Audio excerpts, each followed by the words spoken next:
नमस्कार। आज कथा हवा आमे प्रेगनेंसी रे न्यूट्रिशनल सप्लीमेंट्स उपरे। प्रेगनेंसी रे iron, calcium, multivitamin, protein powder इत्यादि एमती बहुत गुड़े न्यूट्रिशनल सप्लीमेंट एडवाइस हुए। ताठू गोटे बहुत इंपोर्टेंट है आयरन। आयरन कहीं लगे बेसी कहीं मदर बॉडी को चेंज होची, सांगरे गोटे बेबी डेवलप होची, तार ऑर्गन डेवलप होची, तार ब्लड डेवलप होची, सेति पाए आयरन को बॉडी को बेसी बेसी करके आयरन दरकार।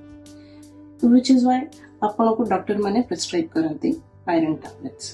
सेटा यूजुअली 60 to 100 मिलीग्राम भितरे एई दीटा डोज भितरे हुए। अच्छा ना सब गोटे बड़ प्रॉब्लम हैला पेशेंट्स माने आयरन तो नियंती किंतु साइड इफेक्ट जो बहुत जन डिसकंटिन्यू कर दियंती, सेटा बहुत प्रॉब्लमेटिक जिनसा। आर साइड इफेक्ट जोटा बहुत एक्सपेक्टेड साइड इफेक्ट्स हला इंदी गैस्ट्राइटिस, बैड टेस्ट, कॉन्स्टिपेशन नुहे कि।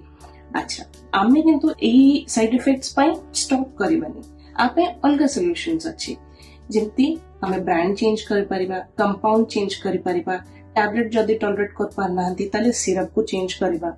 आ ता परे भी जदी असुविधा रहउची आ बॉडी रे आयरन डेफिशिएंसी डेवलप हे गला ताले आयरन रो इंजेक्शन फॉर्म्स आसे जोटा कि बहुत सिवियर आयरन डेफिशिएंसी हेले नेबा को पड़िबो।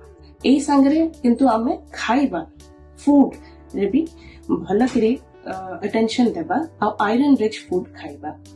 सब नॉन वेज फूड रे भल आयरन कंटेंट थाए, फिश, चिकन, रेड मीट माने मटन, लिवर नो ता संगरे वेज आइटम्स गुडा रे साग, स्पिनच, तापरे डेट्स, प्रून्स, किशमिश, पल्सेस। आ गोटे बहुत हेल्दी हैबिट है कि चीनी को कन्वर्ट करिया गुड़ को ना गुड़ चीनी ठारू बेसी आयरन कंटेंट अछि। सो ए सब हेल्दी हैबिट जदी आमे फॉलो करछु हमर आयरन कंटेंट बॉडी रे मेंटेन रहबा, जदी छुआर ग्रोथ भल हबो, मार बॉडी बेटर प्रिपेयर्ड हबो डिलीवरी पई और पोस्ट डिलीवरी स्टेट पे।